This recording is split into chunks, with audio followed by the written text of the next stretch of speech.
guys for joining the.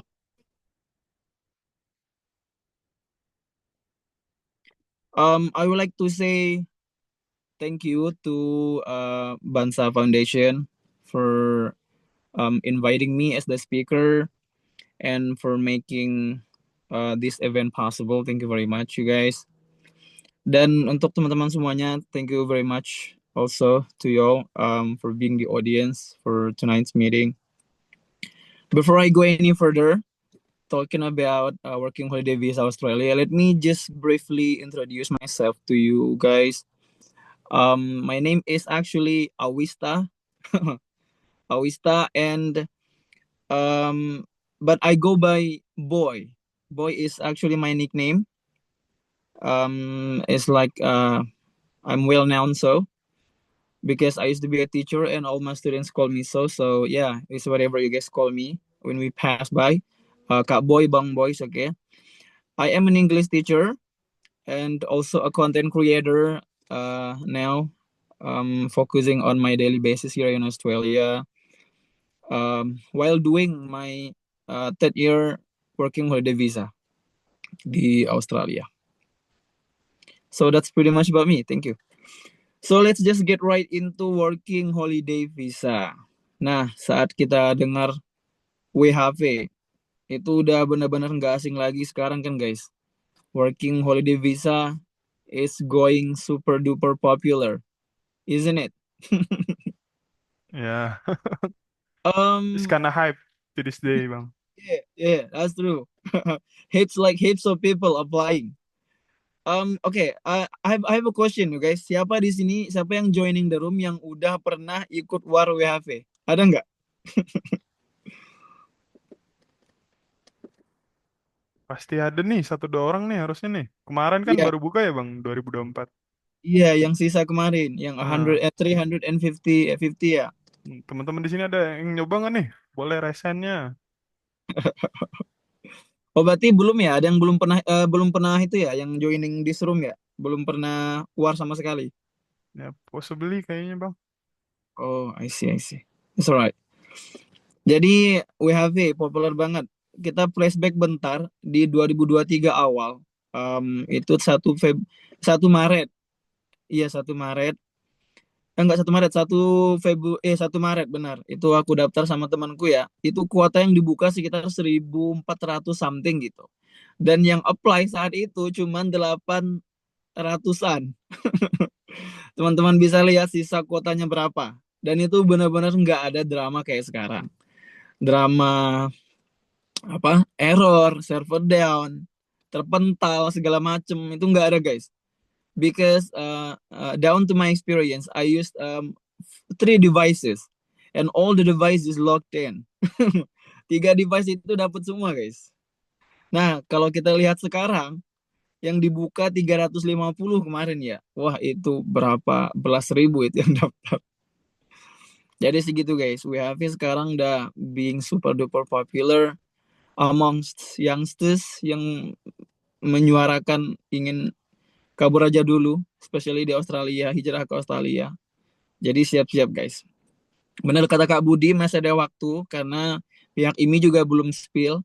Tapi memang 1 Juli pemerintah Australia akan spill kuotanya guys. Tapi kalian masih ada waktu, just be ready, be well prepared, okay? So, um, let's just get right into the actual topic tonight. Do's and don'ts. As WHV makers, as WHV holders. Jadi apa aja nih yang mesti dilakuin atau yang jangan sampai dilakuin sesampainya di Australia sebagai pemegang WHV.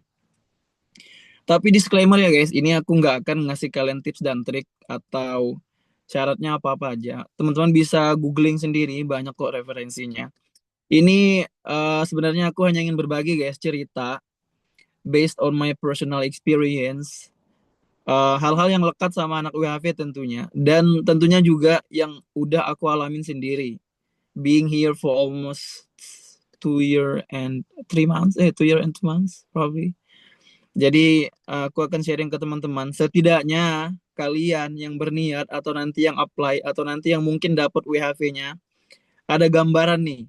Nanti sampai ke Australia harus ngapain atau apa yang teman-teman harus antisipasi biar setidaknya mengefektifkan 3 tahun WHV di Australia. So, are you guys ready? Ready. Let's go. I will make this talk into I will break my talk into several points. Okay, so dus. Okay, we start with dus. Point number one, ini benar-benar basic. Jadi teman-teman yang applying for WHV dan yang berangkat, point number one adalah set your clear goal. Oke, set your clear goal. Jadi benar-benar tentuin apa mau ngapain nanti pas baru sampai di Australia. Ini very first place sampai di Australia itu benar-benar mau ngapain. For your information you guys, WHV ini kan kita dapat mandat kan. WHV kan 3 tahun. Tapi kita hanya dikasih 1 tahun, setahun gitu. Jadi for second and for third year kita harus extend menggunakan payslip dari daerah-daerah tertentu yang tentunya eligible buat perpanjangan visa kita. Nah, jadi sini adalah kenapa aku bilang set your very clear goal.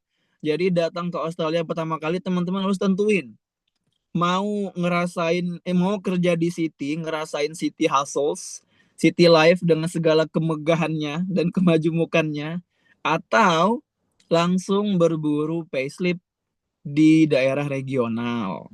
Biasanya pabrik tuh, kayak mid factory gitu. Jadi teman-teman harus set the very clear goal of that. Tentuin dulu guys 2 itu kan. Nah, berdasarkan pengalamanku dulu guys, me and my share-mate, kami tuh benar-benar kosong. We know nothing as reference. Jadi nggak ada referensi sama sekali. Pokoknya yang penting sampai di Australia udah. Mau jadi pencari suaka, mau kayak orang sesat, nggak apa. Yang penting sampai aja dulu. Nanti ada aja rezekinya gitu. By the way, my share-mate comes also from Pontianak. Jadi kita sampai di Australia, kita langsung ke Sydney seminggu pertama.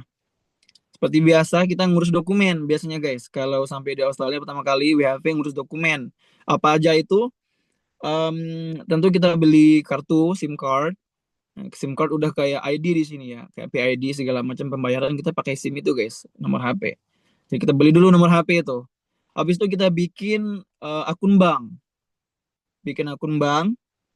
Biasanya Commonwealth juga boleh. Biasanya yang paling umum amongst WHV holders itu Commonwealth. Kalau teman-teman pernah dengar itu famous banget akun banknya.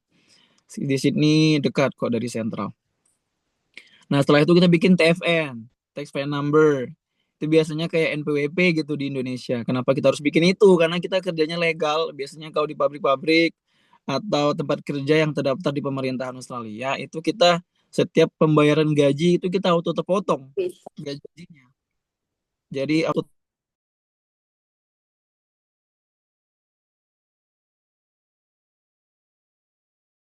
Sorry bang, ke mute tadi. Oke. Oke, sorry ya. Jadi setiap gajian, is okay Kak Budi. Jadi setiap gajian auto terpotong guys. Jadi kita pakai tax file number. Habis itu mungkin ngurus asuransi kayak Bupa segala macam itu bisa online. Nah, seminggu pertama di Sydney, sekitar 3 atau 4 harian ngurus dokumen itu selesai, langsung nih drop CV, langsung drop CV ke kayak resto segala macam toko-toko. Dan setelah 1 minggu itu guys, hasilnya adalah yes, kita menganggur. Menganggur jadi nggak dapat kerjaan sama sekali di Sydney. Itu mulai tuh, udah going 2 minggu, udah masuk minggu kedua, udah mulai was-was. Aduh, ini uang udah menipis, segala macam. Pontang-panting juga cari info. Ketemu dari grup WhatsApp. Ada kayak teman-teman dari Indo juga gitu nawarin. Mau kerjaan ini enggak? Daerah mana? Tapi daerah Tasmania. Ini kalau teman-teman tahu, Tasmania itu ada pulau tersendiri, tapi masih a part of Australia. Tapi it's like down under. Down under mereka nyebutnya. Itu di Tasmania di bawah. Karena nggak ada pilihan, karena no nothing, no reference, nggak ada sumber informasi yang lain lagi. Ya udahlah kita ambil aja daripada nganggur. Oke, jadi me and my share-mate moved out all the way from Sydney. We flew to Tasmania. Sampai Tasmania. Ini nggak tahu guys, taunya cuman kerjaannya Meat Factory, udah itu aja. Nggak tahu nanti kerjaannya apa, ini hewannya apa, apakah dia lamb, apakah dia sapi segala macem. Sampai di Tasmania, yes, kerjaannya adalah Meat Factory lamb, kadang anak sapi juga. Di situ mulai tuh ngerasa ini nih feelingnya kayak aneh gitu. Ini kayak bad luck atau luck semacamnya. Kenapa? Di sisi lain kita nggak nganggur lagi karena hari ketiga, hari kedua induction, hari ketiga udah kerja di Meat Factory Tasmania. Itu nggak nganggur lagi. Itu positifnya. Negatifnya adalah ternyata kerjaan Meat Factory itu guys, itu like super duper far from what we've been expecting. Itu benar-benar kerjaan yang di luar dari harapan kita. Kenapa? Pertama, kerjaan itu ternyata berat banget guys. Meat Factory. Setelah berat kerjaan itu kotor, tai, darah, segala macam, sorry ya guys. Kotoran-kotoran hewan ternak. Dan baunya minta ampun. Dan ketiga, kerjaan itu kayak pressure-nya tinggi banget. Kenapa? Karena kita berpacu sama mesin, pabrik. In the meantime, kolega kita, teman kerja itu biasanya mereka high gitu di atas kita. Dari segi level, physicality, pengalaman, knife skill mereka. Apalagi mayoritas di sana, di Tasmania, yang kerja pabrik itu adalah orang Islanders. Kalau teman-teman tahu, Islanders itu kayak Fiji, Samoa, yang badannya gede banget itu guys. Oke, yang dia ngangkat domba satu tangan aja bisa. Sedangkan kita dua orang nggak mampu angkat domba. Jadi karena ngerasa suasana kayak gitu, ditambah lagi Tasmania itu ternyata daerah yang termasuk one of the coldest, daerah yang terdingin gitu di antara state di Australia guys. Turun subuh -3. Wah, itu it's like super duper complete surprise untuk kita yang nggak ada referensi sama sekali tentang kerjaan itu. Jadi tiba-tiba di sudut Tasmania yang dingin, my share mate nyeletuk. Apa kita pindah aja ya? Apa kita pindah aja ya? Tapi kemana? Ke state lain gitu cari-cari. Sorry guys.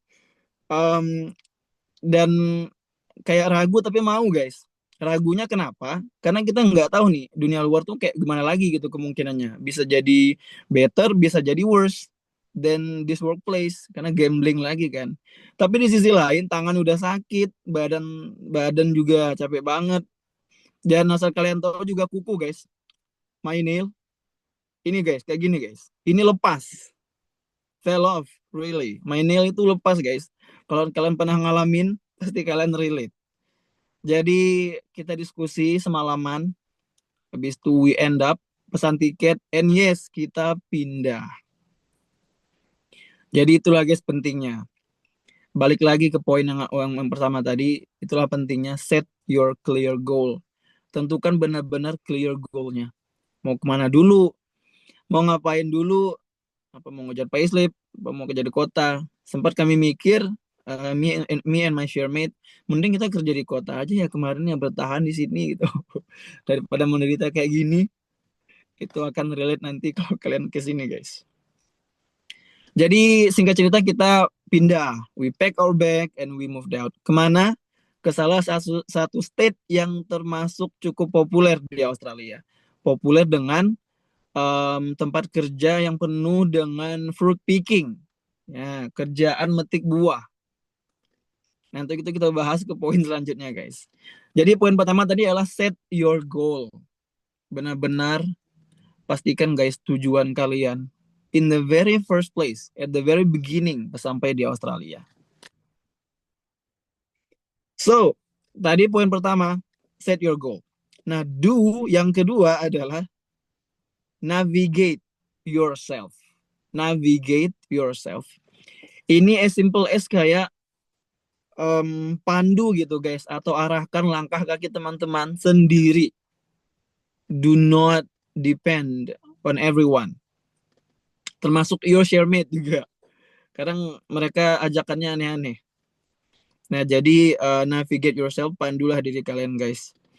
Semisal kalian ngerasa one workplace is not effective for your growth atau nggak cocok gitu, it's not good for your physicality, for your capability, move out. Tapi ini harus dipetakan guys. Harus teman-teman susun benar-benar in such a way itinerary-nya. Kenapa? Biar nggak ngulang pengalaman sebelumnya. Nah, ini pengalamanku lagi guys. Dari Tasmania tadi, pindah ke state tadi yang banyak fruit picking site-nya. Asal kalian tahu guys, fruit picking site ini yang kumaksud, itu terkenal di kalangan anak WHV dengan scam jobs. Nah, scam jobs. Dari kata-katanya aja udah seram. Scam jobs. Tapi aku personally dulu nggak mikirin banget guys. Yang penting pindah, yang penting ada kerjaan udah gitu. Mau gajinya dikit, mau jamnya pendek, yang penting kerja aja dulu. And yes, kita pindah ke Coffs Harbour. Itu masih masuk daerah New South Wales, Australia. Coffs Harbour. Jadi Coffs Harbour kita ngerjain buah, metik buah. Buahnya itu identik dengan berries. Blueberries, blackberry, strawberry, raspberry. Itu masing-masing punya drama sendiri, guys. Nah, tapi I'm not going to talk about that too long. Nah, tapi untuk kerjaan fruit picking ini, guys, ada dua tipe pembayaran biasanya, penggajian. Nah, kita kalau kerja fruit picking, either we're gonna be paid hourly or piece rate. Nah, biasanya ya, kalau baru-baru datang di site, baru kerja newbies, kita nggak akan dikasih hourly. Kenapa? Karena mereka nggak mau gambling. Nanti kita nggak metik secara efektif kan, mereka yang rugi. Jadi mereka ngasih kita piece rate. Piece rate-nya itu biasanya tergantung buah. Ada buah-buah yang pakai ember kecil, ada buah-buah yang per panet, punet. Itu kayak pack buah yang siap dipasarkan gitu guys. Jadi kalau kalian ngelihat konten TikTokku ada yang beberapa yang lalu itu ada guys kayak dress codes gitu. Nah, jadi kerjaan metik buah guys. Asal kalian tahu guys, metik buah itu contoh kayak blackberry, blueberry, itu buahnya mudah pecah. Jadi kita benar-benar harus ngontrol posisi jari guys. Untuk menuhin ember kecil itu ternyata susah banget. Dan yang kedua, buah kayak raspberry. Buah raspberry itu ternyata banyak durinya. Jadi kalau metik gini, ini penuh dengan duri jarinya. Penuh durinya menempel di sini guys. Pakai sarung tangan, oke. Okay. Tapi saat kita gini, saat menggunakan jari untuk metik buahnya, kadang pecah juga. Kenapa? Karena sarung tangan nggak ngerasa buahnya. Jadi nggak kerasa di jari guys. Dan dan di situ juga benar-benar seasonal. Asal teman-teman tahu kalau kerjaan buah ini kan seasonal. Kenapa seasonal? Dia kadang kalau low season buahnya dikit. Kita mau secepat apapun juga buahnya dikit, jadi nggak banyak hasilnya. Dan dia juga tergantung cuaca, weather dependent. Hujan dikit kita pulang, panas dikit kita kebakar, angin dikit kita masuk angin karena di atas kan biasanya di pegunungan. Jadi benar-benar weather and temperature dependent. Jadi setelah pertimbangan lagi guys, me and my shoremate nyeletuk lagi my shoremate. Apa kita pindah lagi kali ya? Ini for the second time bahasa yang sama yang dia gunain dan ide juga dari dia. Apa kita pindah lagi ya, dude? Oke, let me think. Apa kita nggak bertahan dulu sebulan atau 2 bulan sampai ada hasil? Tapi di sini nggak ada hasilnya, dia bilang gitu. Jadi dengan tabungan yang seadanya guys, nggak maksimal berbanding dengan penghasilan anak-anak WHV di state lain. Kita gabungin tuh penghasilan kita tuh selama kurang lebih sebulan di fruit picking area. Kita beli mobil. Nah, beli mobil buat apa? Benar-benar buat uh, travel. Biar memudahkan untuk pindah dari satu state ke state lain. Karena udah di mainland kan. Udah di pulau besarnya. Tapi uang kita nggak cukup. Kita cari dulu ke marketplace Facebook. Cari marketplace Facebook. dapat mobil seharga 2.200 guys. Itu kalau dirupiahin sekitar 22 atau 23 juta. Kemana nyari mobil segitu? Dapat, pokoknya gambling aja. Yang penting ada mobil, yang penting bisa jalan kemana-mana nyari kerjaan, pindah state. Dapat 2.200, kita masing-masing 1.100-an. Habis ngurus rego, registrasi segala macam, habis 2.500. Fix kita punya mobil, pindah lagi guys. We moved out again from Coffs Harbor, very famous for picking area. Kita pindah ke salah satu daerah masih di state New South Wales. Itu namanya adalah Tamworth. Tamworth. Pindah lagi dan pindah lagi. Teman-teman pasti bisa ngebayangin stressfulnya kayak gimana guys pengalamannya. Pindah-pindah itu selain menguras tenaga, kantong juga ya sampai ke Tamworth. Jadi itulah guys pentingnya navigate and re-navigate yourself. Itinerary-nya, panduan, kayak kompas gitu guys buat kalian. Kemana nih kalau di sini nanti nggak ada hasil, nggak efektif, mau kemana gitu. Itu benar-benar teman-teman harus pandu diri kalian. Untungnya I had a share-mate. Untungnya jadi I had a share-mate, jadi bisa berbagi gitu guys. Ada info kita bagi, ada apa kita bagi, sama kayak beli mobil bagi juga. Dan singkat cerita sampai di Tamworth dengan tangan kosong, uang masing-masing, my money 200 if not 200 300 $300 aja guys. Itu benar-benar bisa buat bensin makan beberapa hari ke depan. Dan kita gambling lagi. Coba kita daftar meat factory.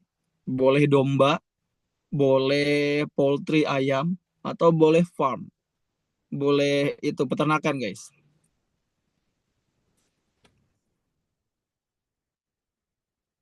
Is the time good Kak Budi? Good, good. Oke. Safe. Jadi sampai di Temot guys, daftarlah kita ke perusahaan yang sekarang. Kalau boleh spill namanya ya Bayada gitu, mungkin referensi teman-teman nanti. Bayada Chicken Poultry ini famous banget guys, banyak banget orang Indo di sini. Especially orang Singkawang, Pontianak banyak banget di sini di Chicken Poultry.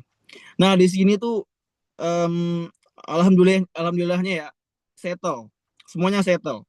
Jam kerja panjang, overtime-nya juga lumayan banyak. Sabtu biasa masuk. Di sini juga nggak kampung-kampung amat, banyak masih kayak kota kecil gitu, masih rame. Dan rate-nya juga tinggi. It's like a complete package gitu. Setelah 2 tempat tadi kita dihajar dengan penderitaan, ternyata ada tempat kayak di Temworth di sini yang worst banget gitu. Kenapa nggak langsung di sini ya kemarin pas berangkat ke Australia. Nah itulah guys pentingnya navigate yourself, pandu diri kalian. Nah masuk ke poin selanjutnya guys. Kita percepat. Masuk ke poin selanjutnya adalah work hard and save up. Kalian tahu working holiday visa? Working holiday visa itu bukan working holiday seharusnya. Seharusnya adalah working hard visa. Karena anak-anak Indo di sini nggak ada liburnya guys. Mereka kerja mulu. Jadi work hard and save up. Ya, ini adalah saatnya teman-teman karena udah settle kan, well settle kerjaan, jam kerja, rate gaji segala macam, dekat tempat kerja. Saatnya menabung. Saatnya kerja keras dan menabung. Jadi sampai hari ini aku masih di perusahaan yang sama guys di Temworth. Kenapa? Karena I found it very effective for me to work really hard and to save up for my future. Jadi aku sekarang sampailah di posisi yang lumayan bilang enak guys. As a halal slaughterman. Jadi tugasku adalah menyembelih ternak, which is chicken. Ya sebagai halal slaughterman, megang pisau. Nah biasanya kalau ada peluang di weekend atau apa, ya second job bisa kayak terakhir kali jadi security guys, kayak guard gitu di toko retail. Dan di sini tuh enaknya adalah areanya kecil, tapi it's like a complete place gitu guys. Semuanya serba ada, tempat kerja segala macam, restoran, tapi dia small area. We work hard and save up. Ingat guys, ini tujuan kita datang ke Australia apa? Jadi aku bilang ke temanku gitu guys. Kita benar-benar harus mengefektifkan tempat kerja ini dengan kerja sangat-sangat keras dan nabung. Oke. Hedonism kita tunda dulu. Apa HP, laptop segala macam. Ya boleh kalau untuk keperluan, misalnya ngonten gitu. Tapi out of that kita kesampingkan dulu, put aside. So work hard and save up. Itu poin ketiga, guys. Nah, ini sampai ke poin yang terakhir, guys. Um, the most important I think for me. Setelah WHV, life after WHV. So what to do? What's next? What plan? Jadi setelah WHV mau ngapain? Mungkin ini terdengar klise ya guys, karena teman-teman juga belum ngalamin WHV, masih jauh banget. Tapi ini nyata guys, this is a facts. Kadang setelah masuk ke tahun ketiga ini kita benar-benar bingung buat nyari jalan ninja. Atau karena biasanya kita kadang kayak datang ke Australia buat nyari modal segala macam, modal usaha, tapi sampai ke tahun ketiga apa lanjut lagi kali ya gitu. Cuman dilemanya adalah it's not that easy. Ya, jadi pentingnya poin sebelumnya adalah work hard and save up. Kan teman-teman punya tabungan nih. Teman-teman itu misalnya mau lanjut, what's next after WHV, mau lanjut pakai apa? Apakah pakai visa student, which is yang mahal ya guys. Ya, maksudnya cost on arm and a leg. Teman-teman tabungan tadi bisa dipakai kalau pakai student. Nah, kalau buat sponsor, teman-teman bisa bertahan kayak jadi dari tahun kedua sampai tahun ketiga itu fokus ke satu perusahaan guys kayak aku sekarang. Teman-teman bisa ngajuin buat minta sponsorship. Itu kalau beruntung ya guys, kalau dikasih perusahaan. Kalau kita juga kerjanya bagus. Nah, ketiga teman-teman mungkin bisa pakai visa-visa lain yang di daerah regional lain. Nah, itu semua kemungkinan yang teman-teman bisa pilih saat di tahun terakhir. So, poin terakhir tadi adalah what's next after WHV, guys. Jadi, what's next after WHV. Penting banget, guys, tabungan kalian kalau kalian settle. Tabungan itu kalian bisa pakai kalau mau lanjut. Bisa ngambil sertifikasi 3 contohnya. Ngambil age care atau child care. Itu in-demand skill, guys, di Australia. Kalian bisa ngambil itu beberapa bulan. Kalau uangnya ada, nanti bisa apply sponsorship ke perusahaan-perusahaan yang mau ngasih sponsor, dapat skill, beberapa tahun kemudian kalian bisa ngajukan permanen residensi di Australia. Mungkin terdengar mudah, tapi nggak semudah itu. But as long as you guys are willing and you get the budgeting, you can do it. Jadi itu aja guys, 4 poin. 4 poin yang dus. Memang umum dan terdengar klise, tapi teman-teman nanti saat mengalamin, you guys will relate to that. Jadi poin pertama tadi adalah set very clear goal. Kedua, navigate yourself. Jadi benar-benar pandu guys langkah kaki kalian. Itinerary-nya benar-benar direncanakan. Yang ketiga adalah work hard and save up. Saat udah settle, kerjain benar-benar guys. Dan jangan lupa nabung. Work hard and save up. Dan poin terakhir adalah susun strategi kalian, rencana kalian, pendekatan apa. What's next after WHV? Bang Boy, aku mau pulang Indo for good. Bikin usaha dari modal yang udah ada. Go for it. Bang mau lanjut, pakai visa student dengan tabungan tadi guys. Insya Allah bisa. Jadi itulah dus you guys. Selesai. Oh, why is it so silent right now? Are you guys there? Iya, iya. Thank you Karena for karena actually seru banget dengar perjalanan hidup Bang Boy. masih banyak Kak Budi, cuman aku Turun gak naiknya wah ceritain wow semua. banget buat sesama orang Pontianak nih ya. Iya, sebenarnya banyak guys. Aku setiap setiap pindah state, setiap pindah kerjaan itu selalu aku catat di diary gitu. Dan biar bisa ceritain ulang atau kenang-kenangan guys. Itu kayak kalau kita flashback, kelas balik, kita seberapa berat perjuangan sebelumnya gitu guys. But it's Wow. too many. I will just like shorten all. Oh. Jadi itu aja guys poin 4 tadi. Set very clear goal, navigate yourself, work very hard and save up. And what's next? Itu kalian strategize nanti lah guys. Kalau udah dapat WHV ya guys. Just keep in touch with me. I'll help you guys. Jadi langsung aja nih. Langsung aja ke Dons. Nah, Dons ini sebenarnya nggak perlu banyak cincong sih guys. Buat kalian semua kan yang memang ingin banget hijrah ke Australia pakai WHV. Please you guys. 3 tahun itu berlalu dengan cepat. Jadi mind your dream, mind your plan. Dan ini jangannya adalah jangan dengar influencers and content creators out there, anybody, 100%. Oke guys, jangan telan mentah-mentah apa yang teman-teman konten kreator, influencer kita ucapin, kontenin di sosial media manapun. Itu 100% jangan guys. Karena realita di sini benar-benar kadang benar-benar akan jauh berbeda dengan apa yang kita ekspektasikan. Based on my experience ya guys. Um, karena gimana ya guys cara bilangnya? Mungkin kita semua akan mulai dengan rute atau perjalanan yang sama. Kita mulai dengan rute yang sama. Tapi rezeki kita beda-beda. Itu dia guys poinnya. Jadi pengalaman atau kenyataan sebenarnya adalah kenyataan yang nanti pas kalian sampai ke sini dan kalian rasain dan kalian alamin sendiri. Itu adalah kenyataan sebenarnya guys.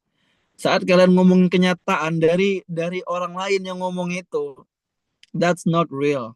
I mean, you don't experience that, you don't feel that way. Jadi benar-benar kalian harus turun langsung, bang. Tapi kan setidaknya bisa mengantisipasi hal-hal kayak nanti negatifnya kayak gimana. It's okay guys, negatif, positif, ups and down, bad or good, that's a part of your journey as a WHV makers, as a WHV holders here in Australia. Nikmati itu semua, enjoy all them. Itulah seni dalam doing WHP guys. Kalau enak aja itu nggak seru. Seni Kadang dalam kita merantau juga ya, Bang. benar-benar. Kadang kuku kalian harus lepas, pinggang kalian kadang harus sakit pas tidur segala macam. That's the art guys. It's a part of it. That's normal. We work physically. That's it. But we get money. What time? Oh, I think time is over. Jadi itu guys. I think that concludes what I've made up for you guys. That concludes what I have to say for to all of you. Um, Again, guys, if you wanted to know more, I can't tell you right now, because it's limited. The estimated time is almost over. Just keep in touch with me. I'm online in Instagram and TikTok. You guys, if you guys have any more questions, just hit me up. Okay, just DM me. I'll be happy to answer all of you guys' questions. Thank you so much, you guys, everyone, for listening to what I've been telling you guys. Thank you very much for listening, for very loyal listeners. Yeah, that's it. That's pretty much it. That would be all. Now I give it back to Kak Budi. Kak Budi, take it away. Thank you, Kak. Oke, thank you Bang Boy. Gila, insight-nya wah banget juga ceritanya. Aku baru kali ini denger yang ke Tasmania itu, wah gokil ya Bang. Kayak pulau terpencil. Itu gokil banget Tasmania. You gotta try. Kalau ke sini you gotta experience that. That's crazy. That's crazy. Jadi 4 poin yang aku catat dari Bang Boy ini: set your goal, navigate yourself, work hard and save up, and susun strategi after WHV. Nah, jadi aku juga baru dapat info nih dari Bang Boy kalau WHV itu bukan work holiday tapi work hard. Work hard visa. That's Nah, sorry ya guys. That's damn true. Sorry. Kita nggak jadi liburan di sini guys. Kita kerja full time. jadi ini kata-kata baru banget nih Bang selama aku jadi moderator WHV nih. Thank you Kak Budi. Oke. Jadi next kita ada sesi buat teman-teman. Sekedar info, teman-teman buat mendapatkan SDWHV kan butuh sertifikasi bahasa Inggris. Nah, dari situ ada pilihan buat sertifikasi bahasa Inggrisnya. Di sini kami Bansa Foundation juga menyediakan buat tes bahasa Inggris PTE atau Pearson Test English, IELTS dan TOEFL. Tapi buat SDWHV kan menerima TOEFL IBT ya, jadi sementara kami belum ada. Tapi fokus kami di Pearson dan IELTS. Jadi buat sesi selanjutnya, jadi buat teman-teman yang masih mempunyai pertanyaan WHV mungkin masih bisa disimpan. Di akhir sesi ini kita ada sesi Q&A yang bisa teman tanya-tanyakan dan bisa kita bantu jawab. Selanjutnya kita ada sesi penjelasan PTE dari tutor kita, Sir Adib. Beliau sudah certified Pearson teacher, jadi boleh waktu dan tempat dipersilahkan. Oke, thank you Budi. Kedengaran jelas gak? Yes, audible. Oke, great. So wait a bit, I'll share my screen in the meantime. Okay, is it visible? Sure. Okay, great. So, hi, good evening, everyone. My name is Adib. So, I'm one of the tutors. So, why do I say tutors? Because we are in many in numbers. There's a lot of us, and I've been teaching PTE, I think, for like more than a year. So it's not really that long, but it's enough to know the differences between the IELTS and Pearson because IELTS itu kan kalau kita mungkin tanya aja abang kita, kakak kita atau bahkan guru-guru kita, mungkin tes yang mereka paling sarankan itu pasti ada dua. IELTS atau TOEFL. Dan kalau ditanyain yang mana yang lebih susah, pasti mereka selalu bilang IELTS. Karena memang itu kenyataannya, tapi tidak selalu benar. So, kalau misalnya pertanyaan utama tuh pasti kan antara IELTS dan Pearson itu, yang mana yang lebih susah? Pasti itu pertanyaan utamanya. So, I don't like to answer which one is easier. I will probably prefer the word which one is for you.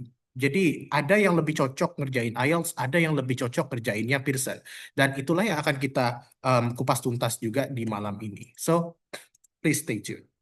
So, sebelum kita masuk bedain IELTS dan PTE, tapi santai, kita pasti akan membedakan itu. Kita perlu tahu dulu, kenapa sih kita ngambil English Proficiency Test? Untuk apa sih? Kenapa kita nggak langsung aja ke sana? Atau aku juga ada uangnya gitu kan, bisa langsung ke sana misalnya. Nah, so kalau misalnya kamu ingin kerja di sebuah negara yang notabene-nya itu bukan apa ya negeri kamu sendiri gitu kan, obviously kamu harus bisa bahasa mereka dan kadang itu tidak applicable, tidak sesuai dengan negara barat yang saat kesini. Makanya kamu bisa lihat orang barat kalau ke sini apakah mereka bisa bahasa Indonesia? Most definitely not, ya kan? Karena itulah realita dunia internasional kita. Dunia itu anarki, siapa yang kuat, siapa yang sering mengkolonisasi kita, mereka lah yang berkuasa. Dan kebetulan kita tidak berkuasa saat ini. At least belum. Karena ingat civilization pasti berubah ya. Bismillah.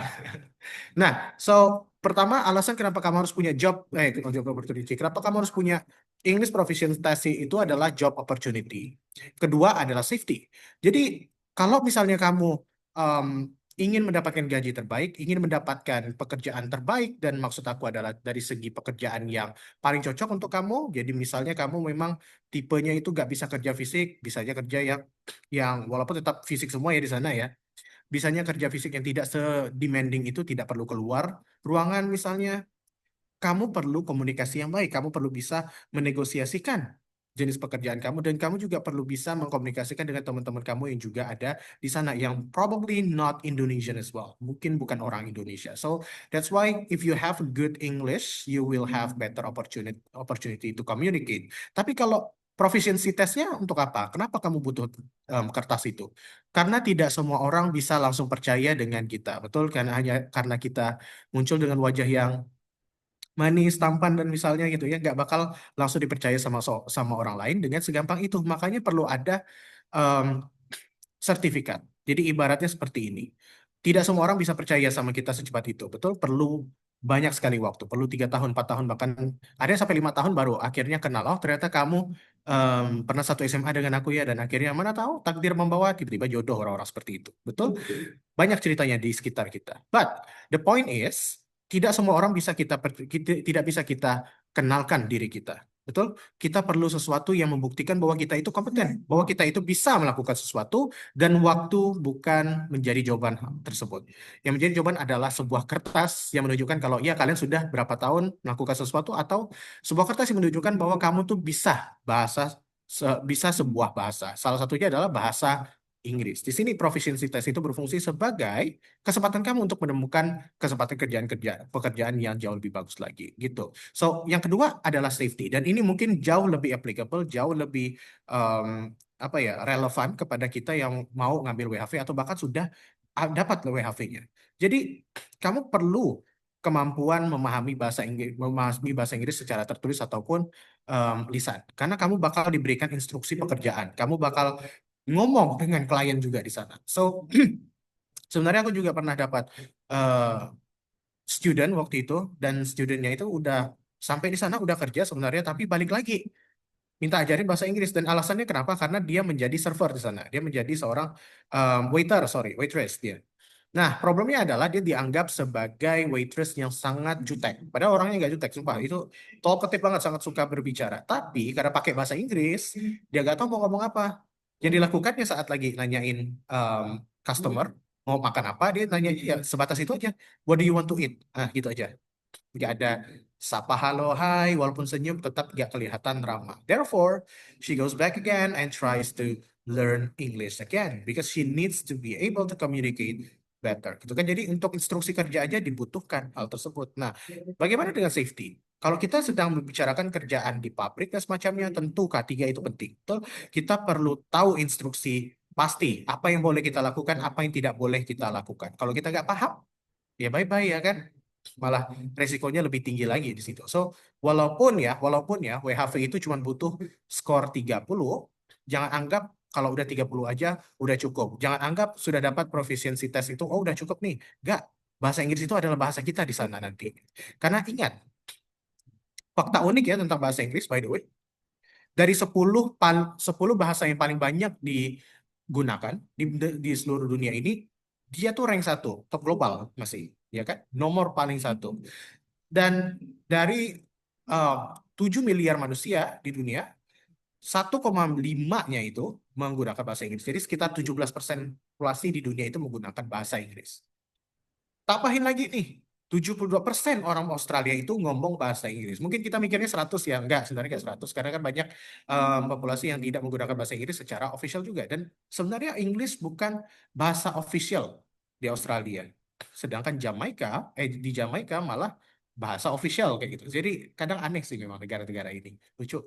Nah, tapi intinya seperti ini. Kalau kalian mau sukses di Australia, ya ngomong bahasa mereka dong. Harus bisa ngomong cara mereka juga. So, semakin banyak opportunity kita yang akan terbuka. Nah, saat mengcompare IELTS dan PTE, perlu beberapa hal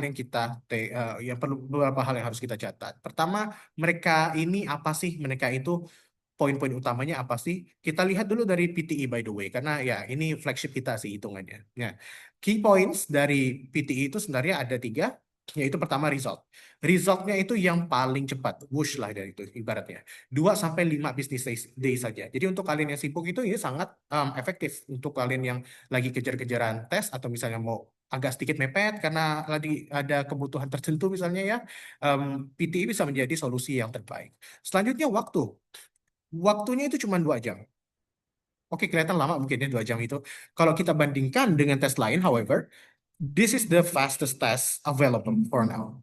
Karena tes-tes lainnya itu bahkan kalau misalnya kita bandingkan dengan IELTS ya, IELTS itu 2 jam 45 menit, hampir 3 jam. Dan kalau real testnya ya di actual application-nya, you'll see that you'll probably take around 2 days to finish it. Karena hari pertama kamu interview, hari keduanya kamu ngerjain tesnya secara full gitu. Makanya PT itu sekali duduk aja. Sekali duduk di depan komputer, selesai pulang. Ibaratnya ya kayak main game gitu kan. Nah, yang terakhir itu ada scoring dan formatnya. Pertama, formatnya menggunakan computer base. Jadi untuk kita para Gen Z yang nggak suka kertas, nggak bisa baca kertas, nggak punya attention span yang panjang, ini menjadi soal yang sangat-sangat perfect karena pendek loh. Teksnya itu pendek. If you hate reading, which I do, ya aku sebenarnya salah benar sih jadi tutor itu karena aku nggak suka baca, but doesn't mean that I cannot read gitu. Reading itu sangat susah di IELTS. Aku juga udah ngerasain IELTS karena basic aku juga IELTS dulu. Dan di computer based test seperti PTE ini teksnya nggak panjang. Kamu nggak perlu ngeflip sampai 5 halaman. No.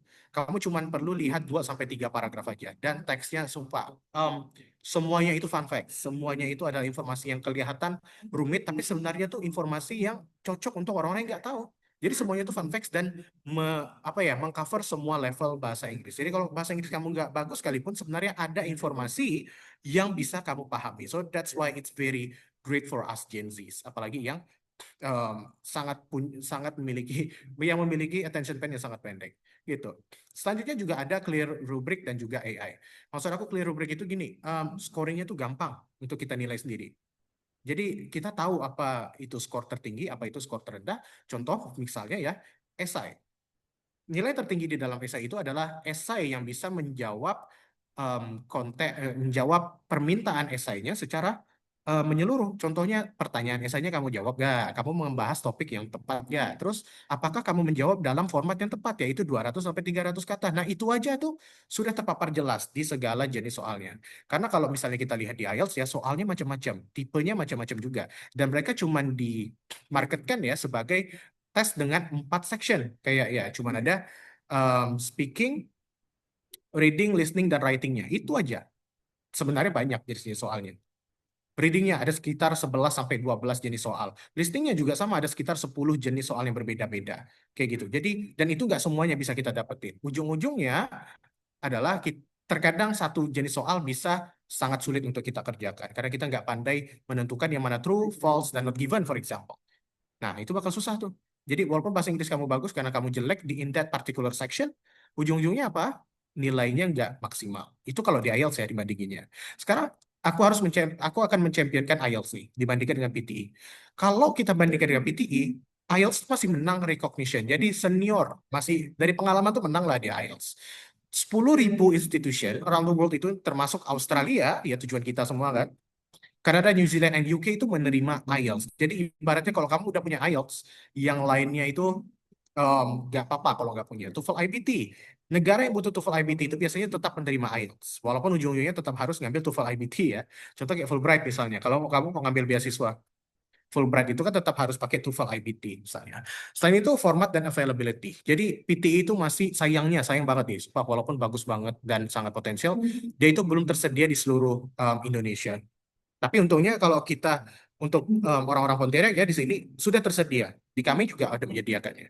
Nah, dia itu tersedia sebenarnya di komputer dan juga paper based dan insya Allah kami juga lagi planning untuk menambah lagi computer based. So untuk Gen Z akhirnya bisa menerima full benefit of PTE tapi dengan soal yang seperti IELTS. Dan aku bakal jelasin juga kok kenapa kamu harus pilih IELTS, kenapa harus pilih PTE.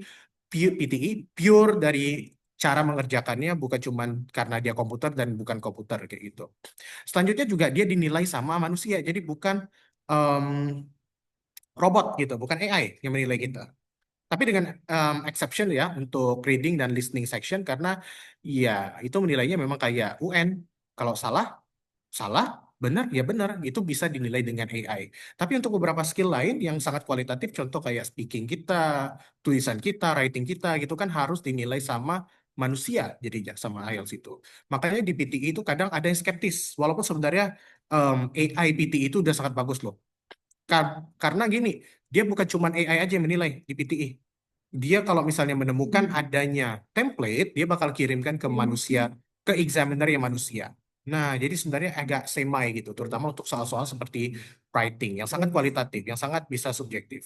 Untuk beberapa orang, however, scoring by human itu justru kebalikannya. Makanya ada rumor tuh yang bilang bahwa, oh kalau di Pontianak tuh kurang tepat. Kalau di Indonesia kurang tepat kita ngambil IELTS-nya, bagus ngambil di Malaysia. Karena penilainya, examinernya itu jauh lebih baik. Gak melihat aksen, gak bias kayak gitu. So, ya ujung-ujungnya harus melihat lagi perspektif kita sendiri. Makanya nggak bisa aku bilang mana yang lebih gampang, mana yang lebih susah. Karena kalau aku tanyain teman-teman aku yang pernah ngambil PTE dan IELTS, semuanya beda. Ada yang lebih suka PTE, ada yang lebih suka IELTS. Padahal skill mereka sama. Bahkan skornya juga sama gitu. Nah, selanjutnya itulah detail-detail utama yang perlu kamu catat tentang PTE dan IELTS. Tapi kalau dari segi tipe-tipe jenis soalnya seperti apa? Jadi mereka sama-sama punya dua jenis. Kalau di PTE ada PTE Academic dan PTE Core. Sayangnya ya PTE Core itu masih cuma bisa dipakai untuk Canada Work and Study Visa. Dan hebatnya lagi adalah PTE Academic dan PTE Core itu sebenarnya nggak terlalu jauh-jauh amat gitu. Kalau kamu bisa PTE Academic, kamu pasti udah bisa PTE Core juga. Dan untungnya lagi ngambil PTE Academic adalah bisa dipakai juga di Kanada. Ya udah mending ngambil PTE. Apalagi kalau tujuan kamu itu cuma ada 3 misalnya kan kayak ya second plan kamu misalnya adalah Kanada, ambil aja PTE Academic ujung-ujungnya gitu. Kalau IELTS juga ada 2 tipe. Pertama IELTS Academic, yang kedua itu IELTS General Training. Nah, kalau ini lebih fokus ke untuk apa kamu menggunakannya. Kalau misalnya di IELTS Academic itu digunakan untuk University and Higher Education, misalnya anak SMA biasanya mau ngambil IELTS Academic juga, terus selanjutnya Professional Registration. Jadi, kalau kamu ingin kerja di luar negeri atau bahkan mau ngambil beasiswa tuh butuhnya apa? IELTS Academic. Karena kalau kamu sudah bisa IELTS akademik tuh ibaratnya kayak kamu ngomong bisa kayak dosen gitu. Apalagi kalau udah bagus levelnya kayak 7 or even 8 itu udah that's a very high level by the way. Kalau di IELTS General Training dia as the title says General Training, sangat umum, pelatihan umum. Jadi biasanya digunakan untuk imigrasi, work experience, training, or even school and college. Jadi untuk mereka yang masih in school atau college, dan itu bukan college kayak kuliah di kita ya, maksudnya kayak masih sekolah persiapan gitu misalnya, mereka bisa menggunakan IELTS General Training fokusnya. Nah, untuk overview test, dalam PTE itu ada 3 section. Sebenarnya cuma 3, di sini kelihatan 4 ya, dibaca betul-betul ada 1, 2, dan 3. Dan karena speaking and writing itu dijadikan satu section, sekitaran 1 jam aja. Nah, reading sectionnya cuma 30 menitan, and listening sectionnya itu 30 menit. Sir, kok ada 2 nih jenis timernya? Jadi maksudnya itu apa? Oke, jadi di dalam PT itu ada variasi-variasi waktu. Pertama, tergantung kamu ngerjainnya seberapa lama, ya kan? Kedua, juga tergantung kamu dapat paketan seperti apa. Paketannya tidak bisa ditebak segampang itu. Jadi tidak seperti IELTS, jauh lebih jauh lebih profesional mereka. Karena setiap orang bisa memiliki paketan soal yang berbeda. Misal, kalau misalnya kamu di part 1 mendapatkan 67 menit, artinya kamu mendapatkan soal tambahan. Contoh, kamu mendapatkan 2 jenis soal esai. Kamu bisa dapat 2 esai. Artinya, artinya di reading dan juga listening kamu bakal dapat versi yang lebih pendek, versi yang lebih gampang. Kayak itu. Jadi dia proporsional. Kalau kamu dapat susah di satu bagian, yang lainnya bakal diproporsionalkan lagi. Gitu. Jadi untuk memastikan tidak ada soal yang sama dan tidak ada yang bisa contek-contekan. Nggak ada yang bisa lagi ngapal-ngapalin jawaban gitu untuk PT. Jadi ini sangat cocok untuk kalian yang memang membuktikan kalau aku tuh memang bisa bahasa Inggris loh gitu. Makanya bagus banget. Nah, jenis soalnya, format soalnya ada sebanyak ini. Banyak yang tiba-tiba terintimidasi, padahal tapi nggak sesusah itu kok. Pertama ya, kalau kita lihat betul-betul di bagian reading, ada 2 jenis soal yang ternyata sama-sama, yaitu fill in the blanks, ada 2 jenis. Dan ternyata di listening juga ada multiple choice, ada 2 jenis, multiple answer, choose single answer, dan di sini juga ada di listening. Jadi itu cara latihan PT itu jauh lebih menyeluruh dan susah kalau dipelajari sendiri memang. Makanya kami menyediakan layanan pelatihan ini. Kita tuh sudah melihat dan juga mendata soal-soal mana saja yang ternyata bisa kita satukan strateginya, dan ternyata strateginya itu nggak susah. So kita mencoba mengganti mindset melihat PT itu sangat susah menjadi ternyata polanya itu aja gitu. Jadi soalnya sebenarnya nggak susah amat, walaupun terlihat sangat banyak seperti ini. Kalau misalnya mau di screenshot juga silakan, karena memang soal-soalnya itu kalau dilihat betul-betul ya ternyata banyak yang sama-sama aja. Nah, kalau kita bandingkan dengan IELTS ya, tuh, oke kelihatan banyak banget ya sebenarnya, tapi sama semua tuh tulisannya. Tapi soalnya beda-beda. So in IELTS, you will be given 4 section: listening, reading, writing, and speaking section. Yang mana duluan, by the way? Kalau kalian mendapatkan tes dalam 1 hari aja, artinya kamu daftar biasanya itu agak berdekatan dengan hari tesnya, kamu bakal diberikan semua ini dalam 1 hari. Speaking bakal dilakukan terakhir setelah kamu selesai tes yang lainnya. Capek luar biasa pasti itu. Kalau misalnya kamu daftar di tempat-tempat tertentu atau misalnya agak awal, biasanya ya speakingnya itu dilakukan di hari yang berbeda. Biasanya 2 atau 1 hari sebelum tes yang lainnya. Tapi selalu sama, yaitu listening, reading, dan writing. Selalu seperti itu. Dalam listening itu kamu bakal diberikan waktu 30 menit, dan sedangkan dalam writing dan reading itu 1 jam masing-masing. Makanya lama banget tuh, bisa sampai 2 jam 45 menit. Lama banget loh 45 menit itu dibandingkan dengan PTE yang tadinya sangat efektif dan efisien. Nah, sebagai recap, jadi kita bisa membedakan mereka dari 4 sudut. Pertama, dari test duration. Kalau PTE itu 2 jam, IELTS 2 jam 45 menit. Scoringnya 1 AI, satunya lagi human, yaitu IELTS. Skill sections-nya sama, dua-duanya itu menggunakan 4 skills. Sedangkan result time-nya, ini yang lumayan jauh nih. Satunya 2-5 hari, satunya lagi 13 hari, hampir 2 minggu. So, kalau kita bedain, ini yang akan menjadi poin-poin utama kamu saat mengkonsiderasi PTE dan IELTS. Waktunya, penilaiannya, dan juga result-nya. Jadi ingat, bukan yang lebih gampang, bukan yang lebih cepat, bukan yang lebih bagus gitu ya, tapi yang lebih cocok. Itu premis kita hari ini. Nah, untuk mempersiapkan diri kamu, Kita bahas dulu yang agak lebih umum ya sebelum kita masuk yang agak lebih detail gitu. Pertama, kamu perlu punya mindset yang tepat. Oke, kayak investasi aja udah harus mindset gitu kan. Kriptoan. Jadi this is not just a formal words, this is not just a titular tips ya. Mindset itu benar-benar penting loh by the way. Karena kita harus menganggap PTE dan IELTS itu bukan sebagai tes bahasa Inggris, karena kalau tes bahasa Inggris mah artinya cuma menanyakan kamu tahu apa dalam bahasa Inggris gitu kan. Kamu bisa seberapa banyak vocabulary, grammar kamu bagus atau enggak, paling sebatas itu aja ya kan. So ternyata di PTE dan IELTS itu yang aku sadari adalah it's not really just an English test. Itu adalah tes komunikasi. Oke, maksudnya gimana tuh? Pernah nggak kamu ngerjain ulangan bahasa Indonesia dapat 100? Mungkin pernah saat SD SMP. Masuk SMA pernah nggak? Jarang. Dan mungkin coba dilihat lagi, seberapa banyak teman-teman kamu yang pinter banget bahasa Inggrisnya, tapi bandingkan dengan yang pinter banget bahasa Indonesia. Agak jarang. Karena ternyata di bahasa Indonesia tuh bukan ngajarin kamu kayak gimana caranya membuat kalimat kalau kamu ingin ke WC.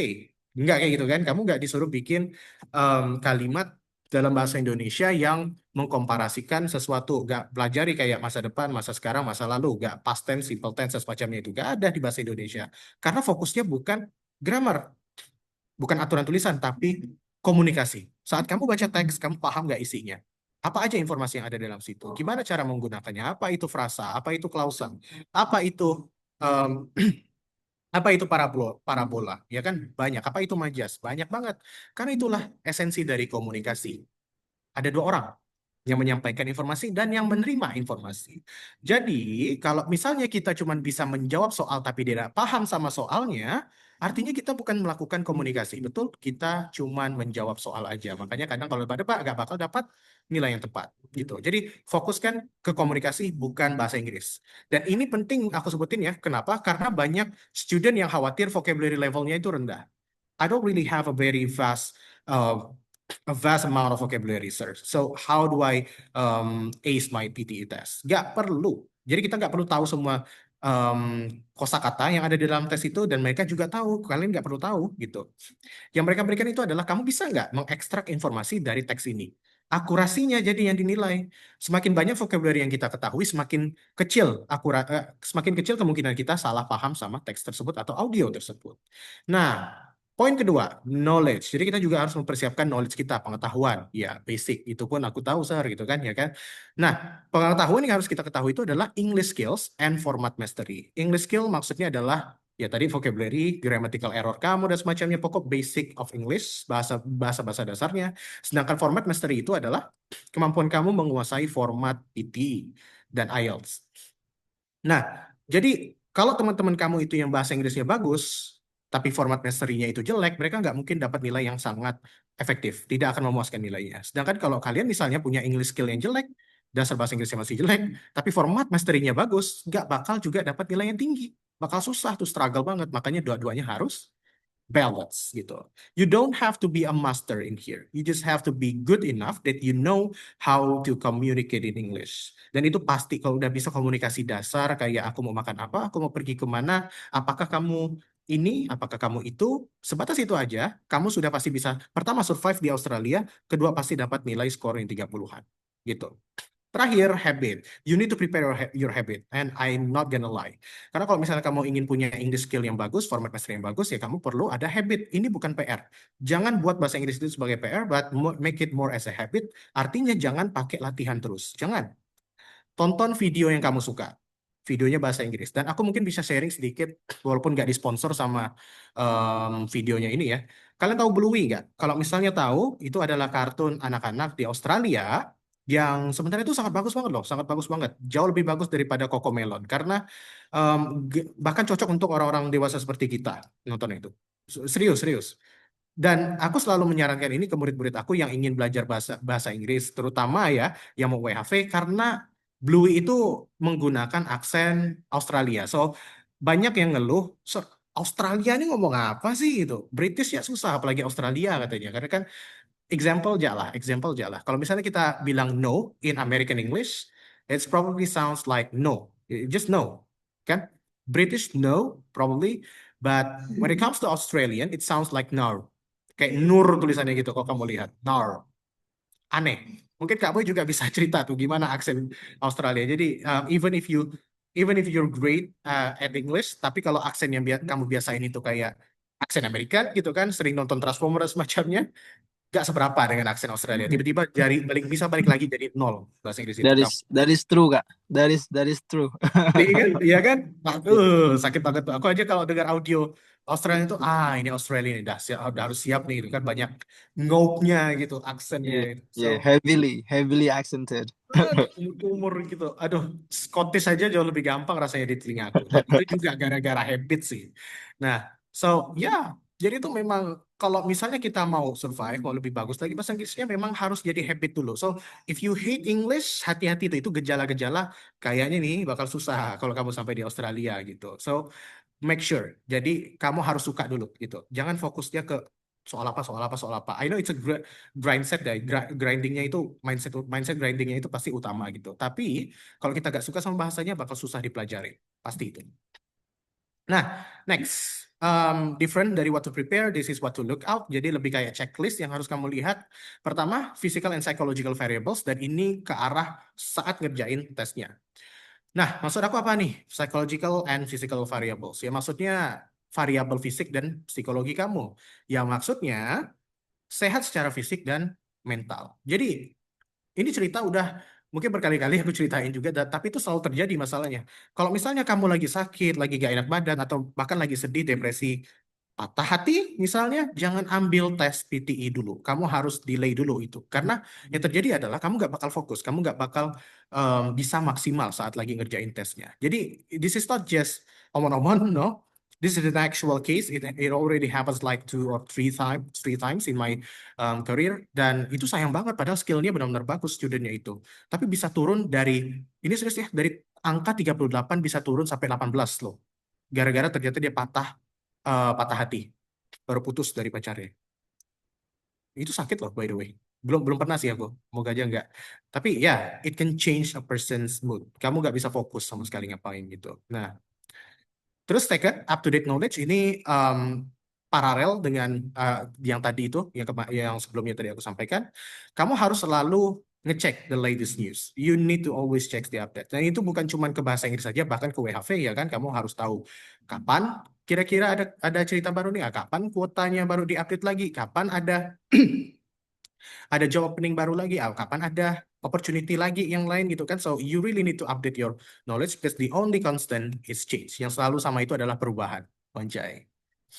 Next, lastly, ya, what to look out is perception on English. Jadi ini juga balik lagi paralel ke habit kamu. Udah jadi bagian dari harian kamu belum sih? Kalau kamu misalnya buka HP, apakah UI-nya itu menggunakan bahasa Indonesia atau menggunakan bahasa Inggris? Kalau misalnya kamu buka TikTok, apakah TikToknya itu isinya video bahasa Inggris atau bahasa Indonesia semua? Minimal bukan TikTok lah mungkin. YouTube ya, karena lebih panjang attention span-nya itu. Terus kalau misalnya kamu kesandung, kakinya sakit, apakah kamu makinya bahasa Indonesia atau bahasa Inggris? Oh shit, misalnya. Nah, kalau udah sampai oh shit, artinya mungkin udah oke tuh. Nah, sudah suka artinya dengan bahasa Inggrisnya. Itu udah checklist yang oke, checklist yang positif. Nah, saat lagi tes, ini kan sebelum tesnya ya, sebelum mengambil tesnya itu, saat lagi tes, 3 hal. Read the instructions. Dan ini, I cannot stress this enough because most students just considers instruction as just, those are just formalities. You don't really have to read them. Salah total. Karena soalnya aku juga sama dulu, merasa udah oke gitu ke bahasa Inggris kan ternyata saat aku lihat, aku salah banyak sekali instruksinya. Nah, terutama di PTE dan IELTS, terutama di PTE, karena di PTE itu kadang soalnya bervariatif. You already saw that, ya kan? Kamu udah lihat berapa banyak tuh soal-soalnya, berapa banyak yang beda-beda. Tapi kalau di IELTS itu pentingnya instruksi itu ada di beberapa soal. Contohnya kayak di reading. Di reading itu kadang ada perintah yang kamu disuruh menjawab dengan cara bilang itu true, false, or not given. Ada kadang test taker yang agak tidak fokus atau tidak baca habis, jadi dia tidak jawab dengan true, false, dan not given, tapi malah jawab dengan right, wrong, and not given. Nah, itu nggak bisa tuh. Ternyata walaupun jawaban aslinya adalah true, dikunci jawabannya, tapi kamu jawabnya dengan right, walaupun technically benar ya, secara komunikatif gitu, itu nggak bakal dianggap sama IELTS-nya. IELTS-nya nggak bakal menganggap itu sebagai skor. Kenapa? Karena menurut mereka, Kalau kamu nggak bisa baca instruksi, artinya kamu nggak bisa komunikasi. Kamu tidak bisa menerima informasi. So, that is not communication. Makanya aku bilang ini adalah communication test, ya kan? Jadi hati-hati, setiap PTE test, setiap IELTS test itu memiliki instruksi pada soal masing-masing. Dan bahkan aku pernah menggunakan 1 hari terdedikasi aja cuman untuk mengulik instruksi yang ada di dalam tes-tes PTE. So we're going to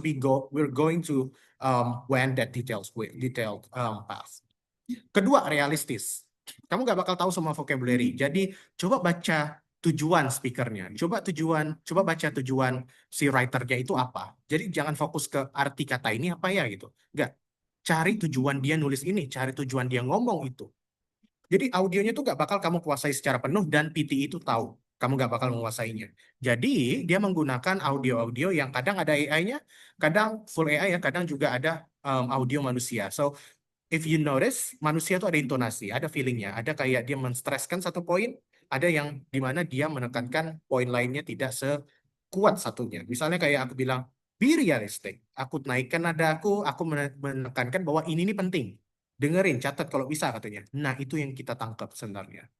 Jadi jangan fokus ke apa sih kata-kata yang disebutin sama dia, itu bukan listening artinya, itu kamu mencatat dikte artinya. Balik lagi kita ke SD ya kan. Nah, jangan fokus ke situ, fokusnya ke apa tujuan si speakernya dan writernya. Terakhir, be strategic. Manage your time and work on the easiest one first. Terutama di IELTS, karena kamu bisa ganti-ganti soal gitu kan. Kamu bisa ngerjainnya satu section. Tapi kalau di PTE enggak.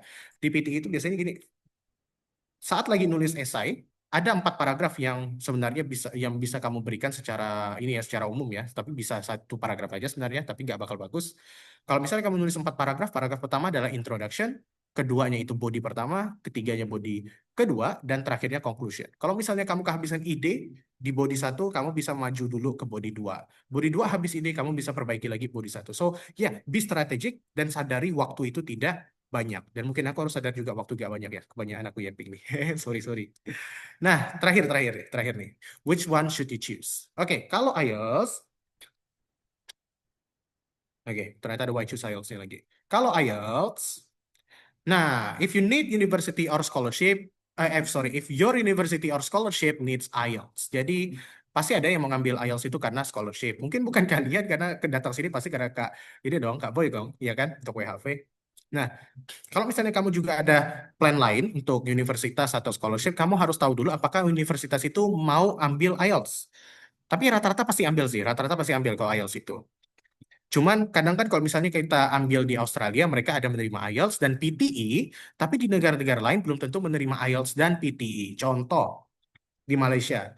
Di Malaysia itu rata-rata menerima cuma 3, kalau nggak salah aku, satu itu TOEFL, satunya lagi IELTS, satunya lagi itu tes dari Malaysianya sendiri, ada namanya sendiri, tapi aku lupa. Makanya kita harus strategis nih. Mau plan kita ke depannya itu seperti apa? Kata Kak Boy juga, kita harus tahu plan kita mau apa, termasuk juga plan alternatifnya, ya kan? Kalau aku nggak bakal ke Australia, aku bakal ngambil apa, dan apakah dia menerima IELTS atau PTE, misalnya gitu.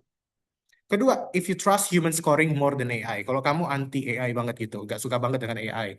Atau misalnya lebih percaya manusia daripada AI. So, it subjektif. But it doesn't change the fact that it is your choice, ya kan? Yang paling cocok di kamu, yang paling bikin kamu nggak anxious gitu. Makanya pilih aja IELTS kalau misalnya kamu lebih percaya manusia daripada AI. Kadang walaupun kayaknya AI belum pernah mengkhianati kita, tapi manusia udah kayak ratusan kali mengkhianati kita, entah gimana nih. Oke, terakhir. If you prefer conventional format. Maksud aku conventional format itu gimana? Ya, kamu pengen ngerjain pakai kertas gitu. Mungkin kamu generasi yang lebih physical tipenya, nggak suka komputer atau memang nggak fasih aja ngetik. Dan ini banyak ya, by the way, banyak yang masih belum fasih ngetik, itu generasi bahkan Gen Z termasuk. Dan ya, kalau misalnya tipe kamu seperti itu, ambil aja IELTS, terutama IELTS yang menggunakan paper base, yang berbasiskan kertas. Selanjutnya, kalau kamu punya waktu untuk menunggu. Nah, kalau waktunya panjang, silahkan ambil aja IELTS. Nggak lagi urgent kayak gitu. Jadi IELTS bisa jadi banyak sekali pertimbangannya. 4 yang ini bisa kamu pertimbangkan. Terakhir, Pearson. Kenapa pilih Pearson nih? Kenapa pilih PTE? Kalau universitas atau scholarship kamu menerimanya, jadi cek betul-betul kalau misalnya kamu ngambil scholarship, mereka menerima PTE nggak? Kalau misalnya kamu daftar LOA kah, atau universitas tertentu yang khusus, kamu pastikan PTE itu diterima nggak di sana. Kalau di Australia, pasti diterima. Saran aku, setahu aku sih pasti diterima kalau di Australia itu. Karena hampir semua universitas yang ada di Commonwealth ini, nations ya gitu, kayak di bawah jajahan Inggris gitu dulu, pasti menerima Pearson, termasuk bahkan India gitu.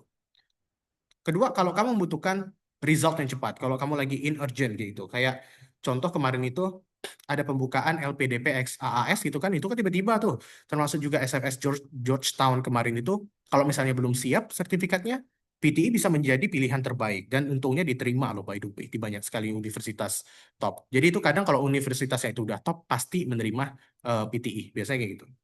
Terakhir juga kalau misalnya kamu percaya AI scoring. Nah, mungkin kamu pengguna AI juga ya kan, AI prompter sering pakai AI untuk bikin stiker wajah teman kayak gitu sering pasti generasi kita ya. Nah, so if you are one of those people, just pick PTE karena it's probably the best for you. Sama terakhir, if you prefer digital format, for me, why would I choose PTE? Aku pasti milihnya karena dua hal nih. Kalau di aku personally gitu kan, karena aku ngambilnya, karena aku sukanya tuh dari segi the quick result and I do prefer the digital format gitu. Sama sebenarnya karena cepat juga. Cuman 2 jam dan cuma perlu nunggu 2 sampai 5 hari aja gitu. Nah, so yeah, that's it for the comparison between IELTS and PTE. Mungkin ada nggak sesi pertanyaan kali ini? Ada. Oh, ada ya? Nah, Si sempatnya? ya, Oke ya, kalau oke, ada yang ditanyakan mungkin, tapi dua-duanya ya pasti. yes. Jadi udah Bang Adip, Oke, Seradip. udah. Oke, Aku thank kembalikan you ke ini. sekali. Thank you ya. Thank you insight-nya. What a insight from tutor Bansa. Oke, kawan-kawan sekalian, kita masuk ke sesi Q&A seputar WHV dan persiapan tesnya. Buat teman-teman yang mau bertanya, kalau kita utamakan yang raise hand dulu. Nah, jadi kalau teman-teman mau raise hand, silahkan langsung bertanya. Eh, nggak open cam nggak apa-apa. Yang penting open mic dulu. Nah, buat teman-teman juga mau ditanya di kolom chat, silahkan. Apakah Bang Boy masih bersama kita? Oh yes Kak, I'm Oke, here, down here. teman-teman yang ingin bertanya, dipersilahkan. Eh, Sambil nunggu teman-teman, aku pengen nanya ke Bang Boy juga nih, Bang. Ya, go Sejauh ahead Kak. ini eh, Bang Boy kan sering cerita yang share share roommate itu ya. Nah, Iya. Bang Boy kebetulan ketemu eh, teman roommate-nya itu via mana, Bang? Nah, itu sebenarnya apa ya? Like a fun fact, he used to be one of my students Hmm. in Oh, my English class like way long ago. oh, Like nyusul Bang Boy ke WHV gitu ya? yeah, and actually like he himself invited me to I see. actually share everything with him. Um, Oke. jadi berangkat ke Australia like really together. Tapi sekarang udah berpencar karena dia fokus ke kerjaan lain dan Hmm. mungkin planning benar-benar ke student dalam waktu dekat sih. Oh, I see. Berarti nextnya tujuan WHV-nya ke visa student ya? Ke student ya. Hmm. Nah, kalau mau visa student boleh tuh Bang Boy. Kontak-kontakan kita nih. Siap Bet. siap, semua. Ya, I will. Nah, Oke, eh, oke. aku juga mau nanya nih Bang. Kan kita pasti ada dong stres di sana. Nah, dari Bang Boy sendiri, eh, pelarian buat netralisir stresnya itu gimana Bang? Hmm, gimana ya? I think I think it's I think it's like really important for you guys to stick on what you guys are into doing. Let's say me, as you guys see, one of my hobbies actually like creating videos and contents. Actually like a part of something that I like. Jadi itu bisa jadi distraction juga guys dari lonesome gitu, kesepian. Jadi itu salah Oh, satunya. It's really important for you guys to stick on your hobby sih sebenarnya. Sama kalau memang pressure-nya atau lonely-nya karena kita jauh dari keluarga atau karena homesickness, ya tinggal call aja guys. Make it to video call your family or your loved ones, right? That's easy. oke. Dan itu sih kayaknya juga stick di Indonesian communities and circles. Hmm. Itu juga works out. Itu juga works out. Kadang teman-teman dari Indo, apalagi satu daerah kayak Pontianak kan beberapa ada di Timur di sini itu kayak ngobatin kangen gitu. Apa ya? Kayak ngomong bahasa Pontianak aja itu kita kangenin di sini. Eh, Kalau berarti ketemu langsung cukup ngomong. banyak ya orang Pontianak yang sana ya Bang? You can say that again, ya. Oh, oke. Nah, aku juga sempat ngeliat konten-konten di TikTok nih Bang. Kalau pernah nggak sih Bang Boy sendiri ngalamin drama, kan udah pernah dengar nih drama Bang Boy sendiri nih, maksudnya eh lika-liku kehidupan lah. Nah, Bang Boy pernah ngalamin nggak? Aku ada dengar nih kalau yang sesama Indo nih cukup drama juga orang-orangnya. Apa gimana itu Bang? Ada sih, a couple of them. Ada Hmm. beberapa, iya. Oh, jadi mereka ada beberapa yang memang problematik lah ya Bang. Iya kan mungkin kita apa ya, pathway-nya kan setiap orang beda-beda kan. Mm-mm. Ya Oke. itu sih sebenarnya. Jadi Like we really are down to that. Iya. catatan buat teman-teman jangan gampang percaya lah ya Bang. Iya benar-benar benar. Nah, jangan. Karena memang ekspektasi sendiri sih Kak Kak Kak Hmm, Budi sebenarnya ya, including me gitu in hmm, on my personal pathways. Karena oke. memang apa yang kita lihat kan WHV itu kan memang benar-benar pure in social media kan. Mm-mm. Jadi gambaran kehidupan di Australia itu adalah apa yang kita lihat di social media platforms, gitu, including TikTok gitu. I'm not blaming individuals. Itu kan Oke. yang mereka alamin gitu. Tapi Mm-mm. kenyataan kita tuh pasti akan berbeda. Karena Oh, I see. yang kenyataan sebenarnya yang terjadi itu nanti pas kita alamin di sini. Oh, oke. Jadi moto hidup Bang Boy YOLO ya Bang. There you YOLO go. only There you life. go, Mike. Jadi di sini malah aku yang penasaran ya, teman-teman WHV Hunter gimana nih? Look, come on guys, like rise Jarang up jarang and banget pose dapat. questions. So. Nah, I'm down. I'm down. Come on, you guys, ask question. nah ada nih Bang dari Marita. Silakan Marita. Lanjut, go ahead kak. Halo, selamat malam. Halo, selamat malam Kak Marita. Oh ya, sorry belum bisa on cam ya Kak ya. Iya, aman Kak. Oke, aku mau nanya ke Mr. Adib terkait dari IELTS sama PTE sih. Oke, silakan Kak. Eh, Kalau untuk IELTS tadi kan yang menguji adalah human ya, dari manusia sendiri. Kayak gitu tuh apakah ada kemungkinan untuk yang sifatnya itu jadi subjektif ya Kak ya? Nggak objektif kayak di AI kayak gitu. Ya, gitu aja sih. Oke. Thank you. Oke, sama-sama Kak. Boleh langsung dijawab, Seradip? Oke, Kak Marita, jadi it's actually a very long discussion about it. Udah lama memang dibahas masalah itu, makanya juga ada rumor katanya kan kalau mau ngambil IELTS tuh ambil aja di em, Malaysia misalnya, ambil aja di Brunei misalnya, atau ambil aja di China gitu. Karena beberapa orang tuh merasa bahwa ngambil IELTS di Indonesia itu kayak ada ini kayak di gatekeep banget gitu, kayak gak bisa kamu tembus lewat tujuh gitu, karena banyak yang merasa seperti itu, tapi itu kuncinya merasa. So tidak menutup kemungkinan bahwa biases itu ada, tapi tidak juga menutup kemungkinan, tidak menutup fakta bahwa mereka itu tersertifikasi. So yang nge-examine tes kita itu bukan orang sembarangan, mereka tuh datangnya dari Cambridge langsung gitu ya, mereka langsung dari UK, dan itu walaupun orang Indonesia mereka tuh tersertifikasi dari mereka. Sama misalnya seperti contohnya aku misalnya, yang disertifikasi oleh Pearson itu bukan sebagai examiner. Aku gak bakal bisa menilai PTE dong, ya kan? Tapi aku tersertifikasi untuk mengajar PTE. Jadi aku sudah diajarkan seluk-beluknya gimana cara kita menilai dan juga subjektivitas dan atau menjaga objektivitas apa penilaian ya score kita gitu, scoring indicator kita di dalam soal-soal orang di soal-soal examiner itu. Nah, jadi masalah biases itu banyak yang bilang ada, tapi sebenarnya tuh menurut aku gak ada sih. Karena kadang kita gak sadar kan, especially when we're talking about speaking test, for example, banyak yang ngatain bahwa kalau di speaking test itu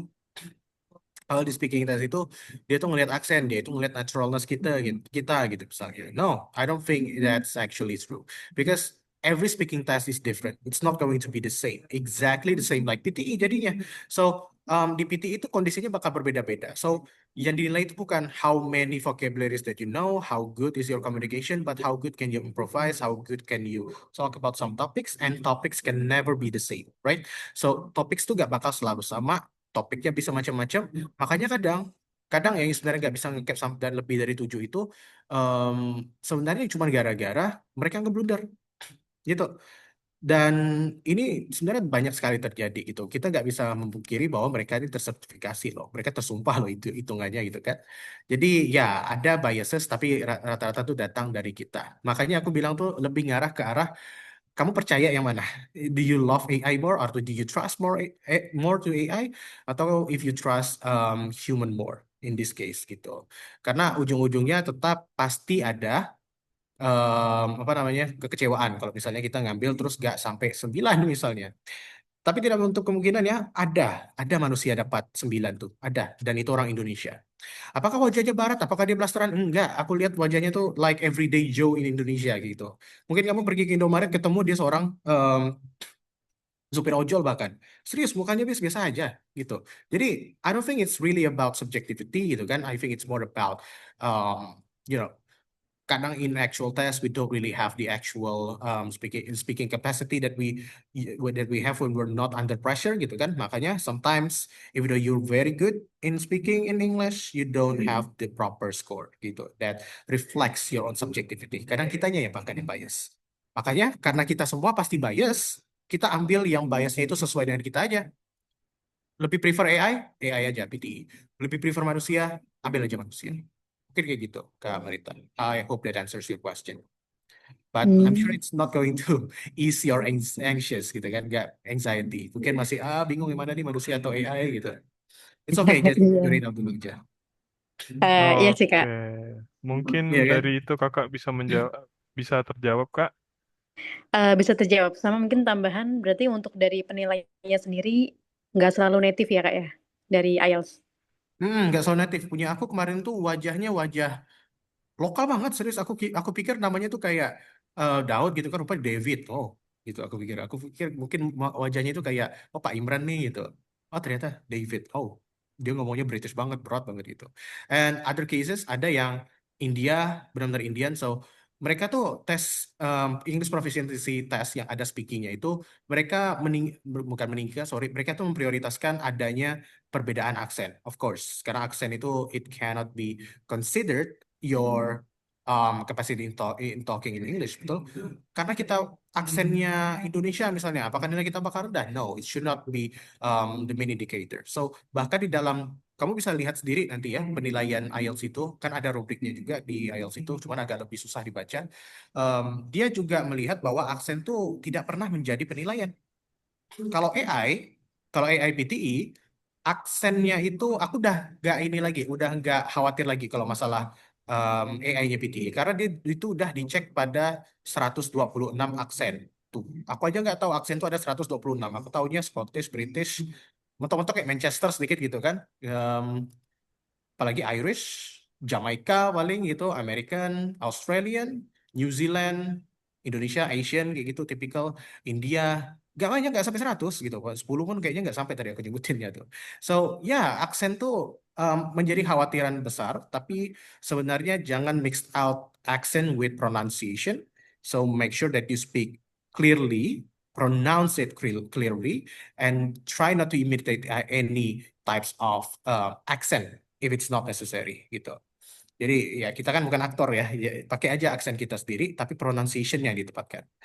Jadi itu yang susah tuh pasti. Kapan pronunciation itu benar, kapan aksen kita yang mengganggu, gitu paling.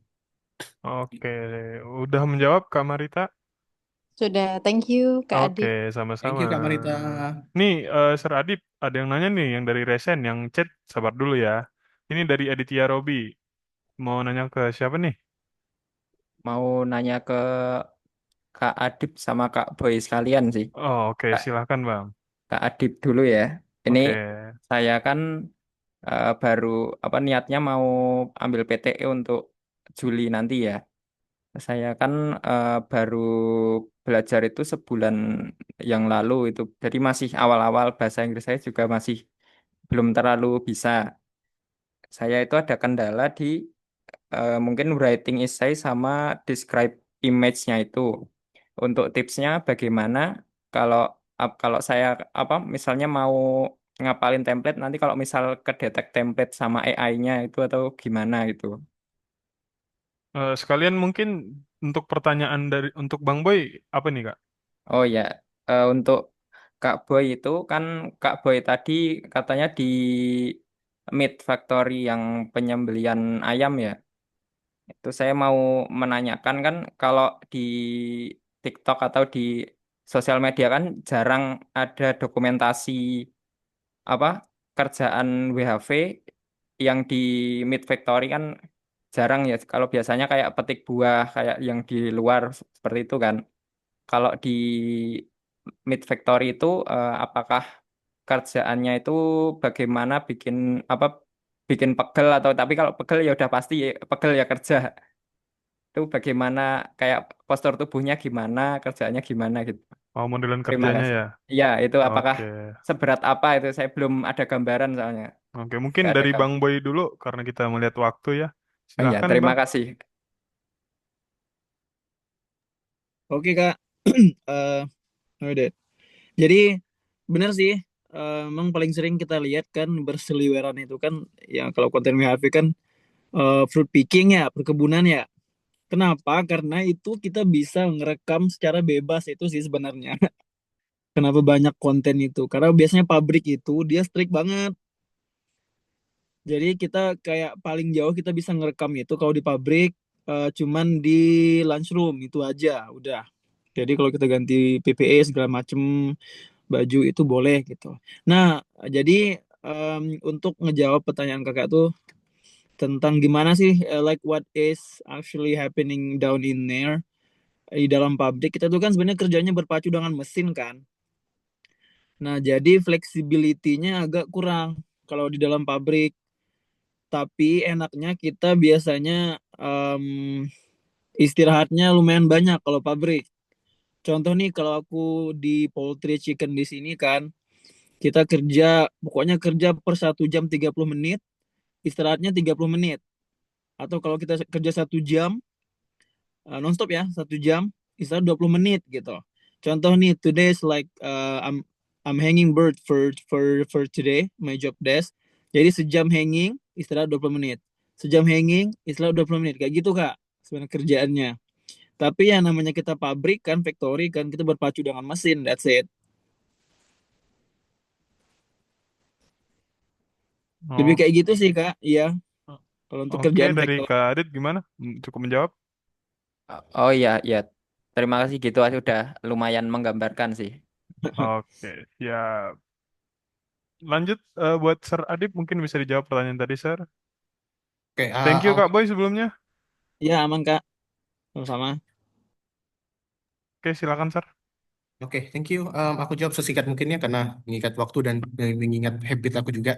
So, pertama kalau misalnya tips and tricks, menurut aku tips and tricks pertama adalah coba dicari scoring scoring kriterianya, scoring rubrik yang dibutuhkan untuk PTE dan ya untuk PTE itu tadi, terutama di bagian describe image dan juga di bagian essay. Karena ada beberapa kriteria-kriteria yang bisa kita lihat, oh ini nih nilai tertingginya, ini nilai keduanya, dan kalau misalnya kita nggak memenuhi kriteria tertentu, contohnya kayak di describe image itu konten. Kalau kita salah menginterpretasi gambar tersebut, maka akan nol artinya. Kalau sudah nol, dia nggak bakal ngebuka kriteria penilaian lain. Contohnya kayak em, gimana pronunciation kita, gimana fluency kita, gimana development kita. Jadi ujung-ujungnya benar-benar bakal nol kayak gitu. Kedua, kalau di esai ada dua penilaian terpenting. Pertama itu adalah konten. Pastikan pertanyaan esai itu kamu jawab. Pastikan pernyataannya itu kamu sudah pahami, comprehend gitu ya. Dan terakhir, pastikan formal requirements itu terpenuhi. Formal requirements-nya itu seperti apa? Jadi ada dua scoring, 1 dan 2. Pastikan tidak pernah nol. Nol itu artinya di bawah 120 kata dan melebihi 300 kata. Kayak gitu. Kalau misalnya mau tertinggi, yaitu 2, dan menurut aku paling gampang, 200 sampai 300 kata. Gitu. Jadi paling bagusnya itu coba tulis dalam 200 sampai 300 kata esai yang menjawab pertanyaan dan mendiskusikan hal yang terstruktur. Gitu. Jadi ada poin perkembangan idenya kayak gitu. So you don't really have to use many complicated ideas sebenarnya. Terus selanjutnya kalau template gimana tuh? Template jadi terutama di describe image ya. Karena paling sering dipakai template. Template itu kalau misalnya ketahuan sebagai template, maka AI-nya bakal ngecek ini sebagai template. Akan dikirimkan ke examiner human pertama. Jika human examiner pertamanya itu mengatakan bahwa itu adalah template juga, sudah dilihat dan ini kerasa kayak ini kayaknya template sudah pernah aku ngerasa ini dan tidak masuk akal isi speech kamu itu, maka akan dianggap sebagai template dan dapat 0.